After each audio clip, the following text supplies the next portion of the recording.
네, 여러분 안녕하세요. 5월 28일 수요일입니다. 오늘도 날마다 만나를 통해 주님 만나고 또 새 힘을 얻고 또 우리의 갈 바를 알게 되는 인도함을 받는 귀한 생명의 떡을 먹는 시간 되었으면 좋겠습니다. 오늘 창세기 22장 20절부터 23장 전체 좀 본문이 긴데요. 함께 좀 어제 이어서 보도록 하겠습니다. 이 일 후에 어떤 사람이 아브라함에게 알리어 이르기를 밀가가 당신의 형제 나홀에게 자녀를 낳았다 하였더라. 그의 맏아들은 우스요 우스의 형제는 부스와 아람의 아버지 그무엘과 게셋과 하소와 빌다스와 이들랍과 부두엘이라. 이 여덟 사람은 아브라함의 형제 나홀의 아내 밀가의 소생이며 부두엘은 리브가를 낳았고 나홀의 첩 루우마라 하는 자도 데바와 가암과 다하스와 마가를 낳았더라. 23장 1절부터 보겠습니다. 사라가 127세를 살았으니 이것이 곧 사라가 누린 횟수라. 사라가 가나안 땅 헤브론 곧 기럇 아르바에서 죽음에 아브라함이 들어가서 사라를 위하여 슬퍼하며 애통하다가 그 시신 앞에서 일어나 나가서 헷 족속에게 말하여 이르되 나는 당신들 중에서 나그네요 거류하는 자이니 당신들 중에서 내게 매장할 소유지를 주어 내가 나의 죽은 자를 내 앞에서 내어다가 장사하게 하시오. 해족 속이 아브라함에게 대답하여 이르되 내 주여 들으소서 당신은 우리 가운데 있는 하나님이 세우신 지도자이시니 우리 묘실 중에 좋은 것을 택하여 당신의 죽은 자를 장사하소서 우리 중에서 자기 묘실에 당신의 죽은 자 장사함을 금할 자가 없으리이다.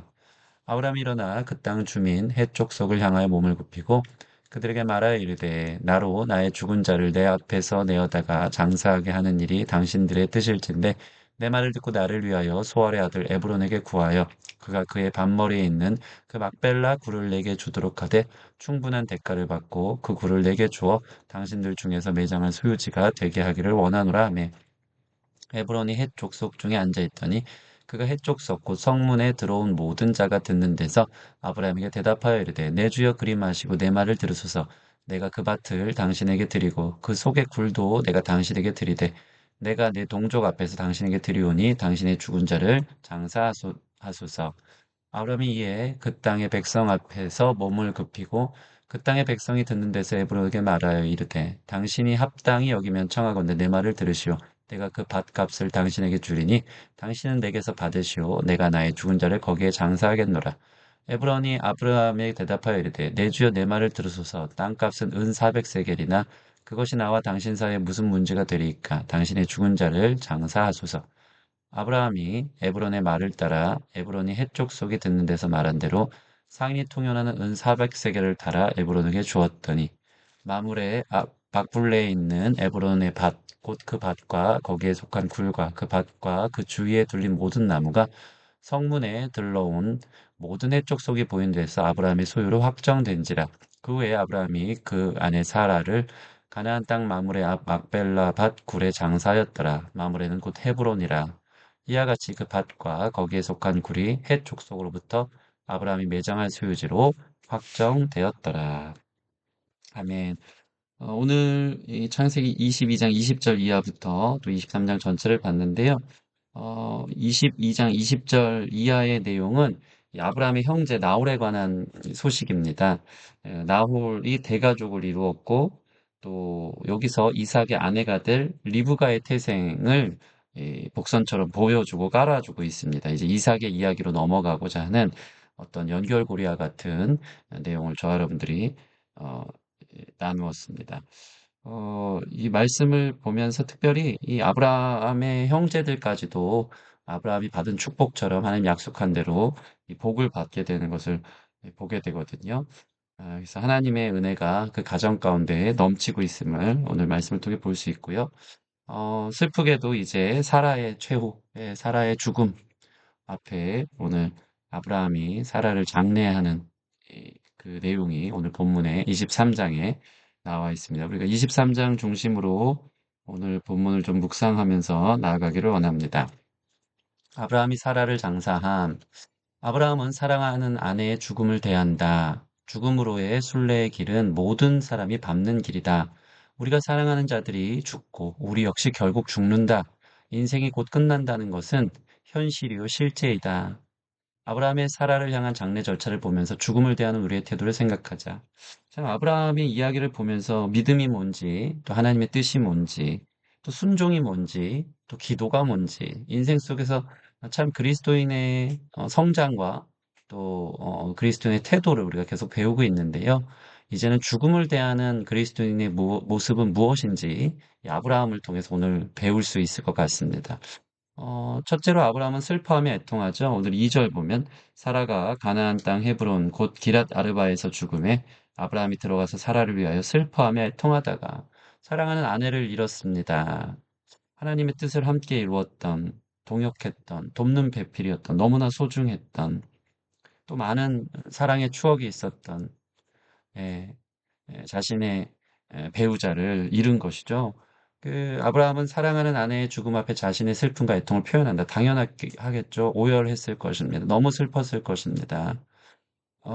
이 사랑은 특별히 죽음이 보면 그녀의 나이와 죽음에 관한 기사가 성경에 기록된 유일한 여성입니다. 오늘 1절 보면 사라가 127세를 살았으니 이것이 곧 사라가 누린 횟수라.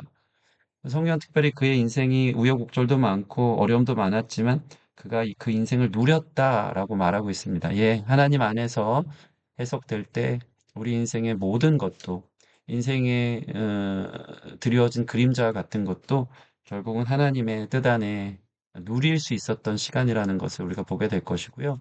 사라의 인생은 성경에서 기록된 유일한 여성의 나이와 죽음에 관한 기사와 보도하는 것처럼 하나님이 얼마나 사라를 인정했고 또 믿음의 어머니로 그를 세워가고 있는지 성경이 자랑하듯 그렇게 기록하고 있는 걸 보게 됩니다.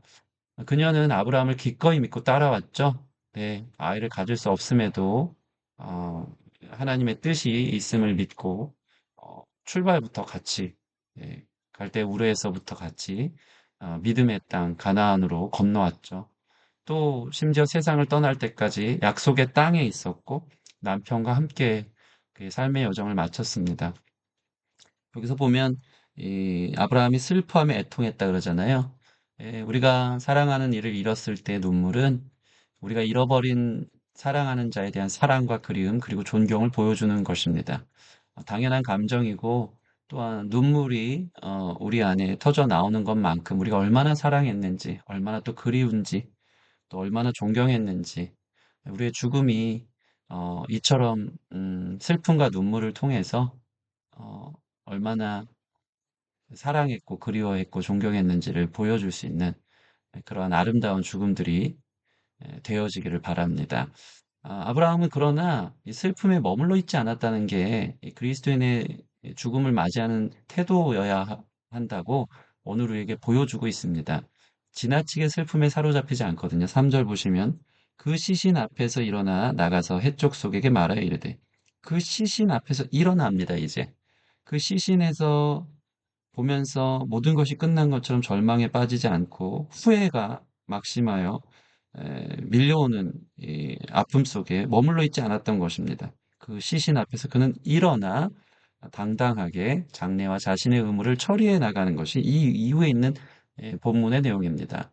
그러니까 아브라함은 사라의 죽음에 침체되지 않았어요. 슬퍼했지만 절망에 빠지지 않았습니다. 왜 그랬을까요? 사라가 일생 동안 주님의 뜻을 따른 걸 알기 때문입니다.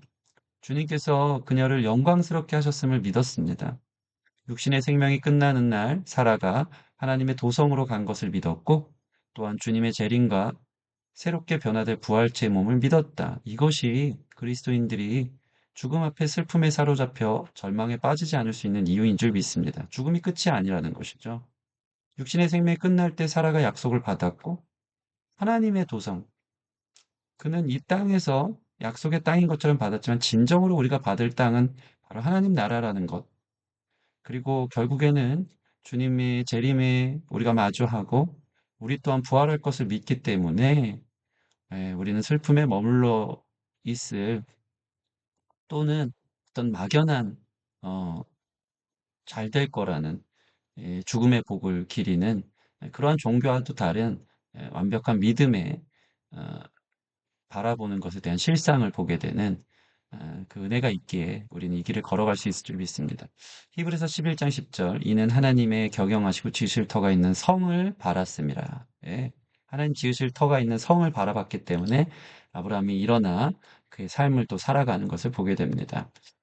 특별히 아브라함 방금처럼 영원한 집에 소망을 두고 있었기 때문에 사라의 장래를 어떻게 하고 있는지 본문은 길게 이야기하고 있습니다. 4절 보면요. 나는 당신들 중에 나그네요 거류하는 자니 당신들 중에서 내게 매장할 소유지를 주어 내가 나의 죽은 자를 내 앞에서 내어 다가 장래하게 하시오. 아브라함은 지금 뭐라고 하고 있습니까? 자기가 지금 가나안 땅, 하나님 명령하신 약속의 땅에 머물고 있었지만 자기를 나그네요 우거하는 자, 우거하는 자는 이방인들이 잠시 잠깐 거주하고 있는 것을 말하거든요.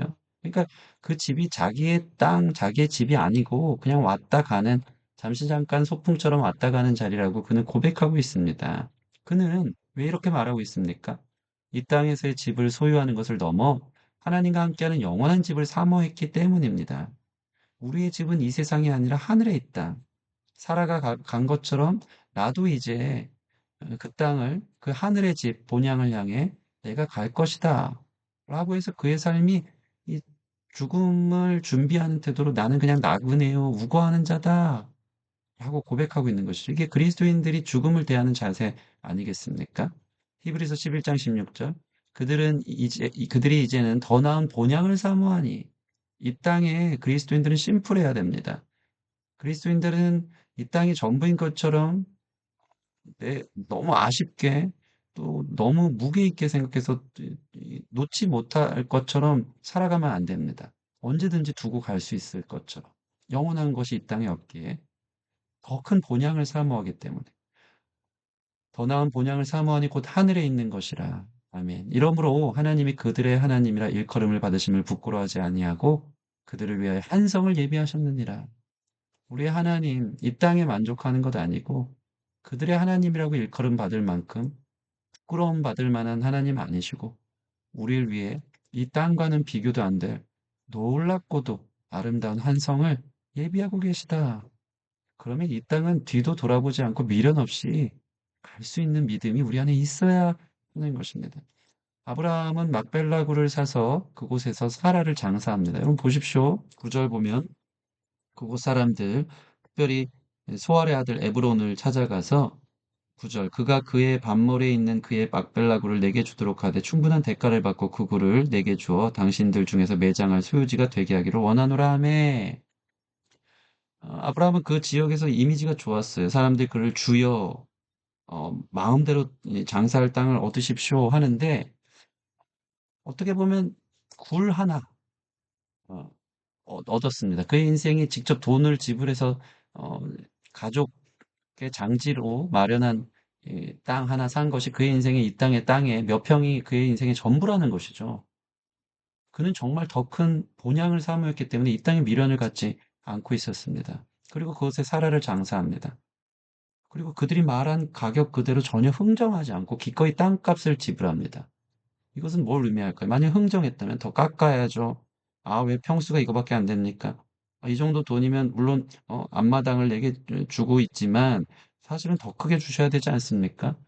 이 왜 미련이 없기 때문에 땅을 갖고 흥정하고 있는 모습이 전혀 없습니다. 그냥 서로 예의 있게 엄청 예의를 차리면서 원하는 액수를 그대로 그냥 주고 있죠. 그 땅을 소유해 세상 물질을 소유하는 것보다 높은 차원의 부르심을 그는 계속 바라봤기 때문에 이 땅을 잠시 잠깐 지나칠 곳이라고 계속 여기고 있는 것입니다. 훗날 그곳이 아브라함과 사라 또 그의 아들 이삭과 리브가 야곱과 레아의 가족 장지가 되죠. 그 족장들의 장지가 되어집니다. 이것은 뭘 의미합니까?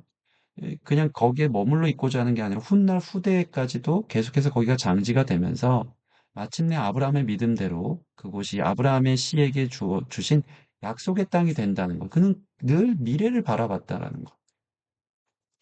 그 자손들이 거기 묻혀서 또 미래 훗날 이 가족의 장지가 되어지면서 그 약속의 땅이 이제 앞으로 이어질 것을 계속 바라보도록 자손 대대로 그 소망을 어, 흘려줄 수 있도록 한 작지만 아주 핵심적인 작은 땅이지만 아주 의미 있는 믿음의 땅으로 그 땅을 가족 장지로 마련하고 있는 것을 보게 됩니다.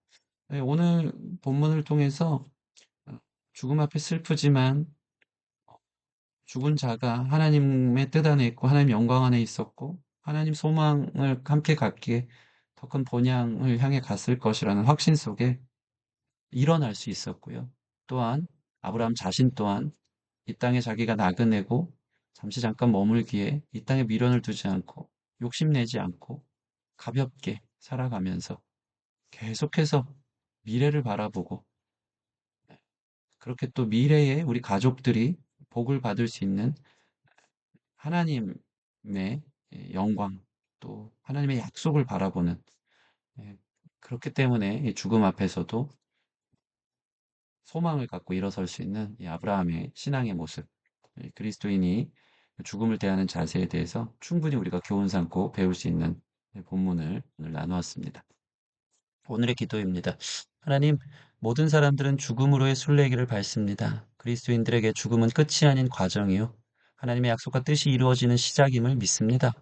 우리가 주님을 마주하고 본향에 거할 처소가 있으며 완전하고 아름답게 변화될 것을 믿습니다.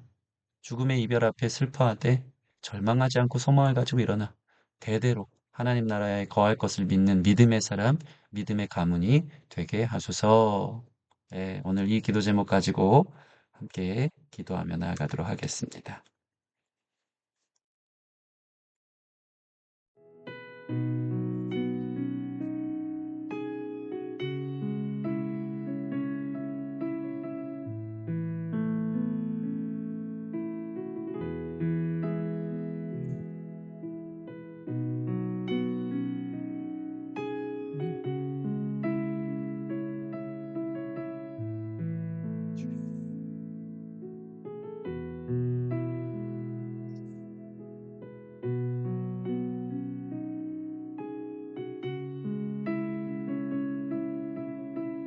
아버지,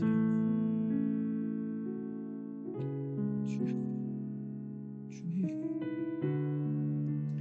주님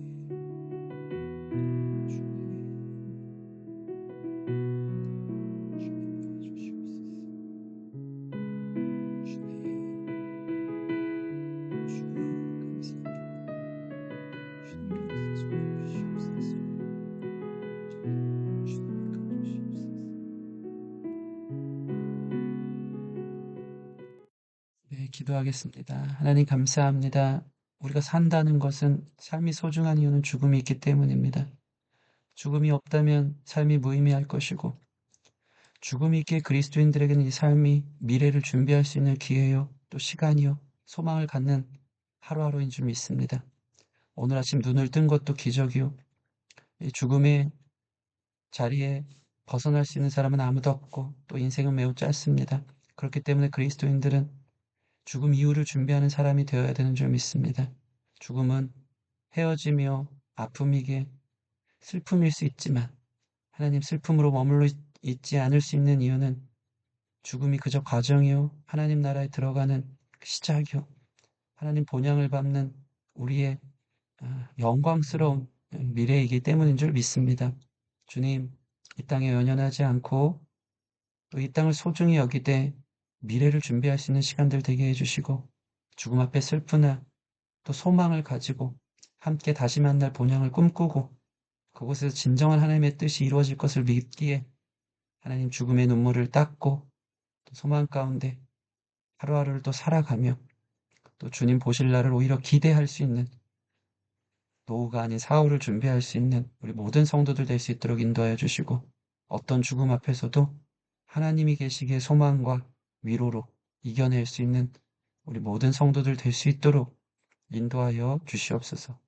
그러한 우리 안에 부활신앙 또 재림신앙 죽음 이후에 대한 온전한 신앙들이 세워지기를 소원하며 예수님 이름으로 기도합니다. 아멘.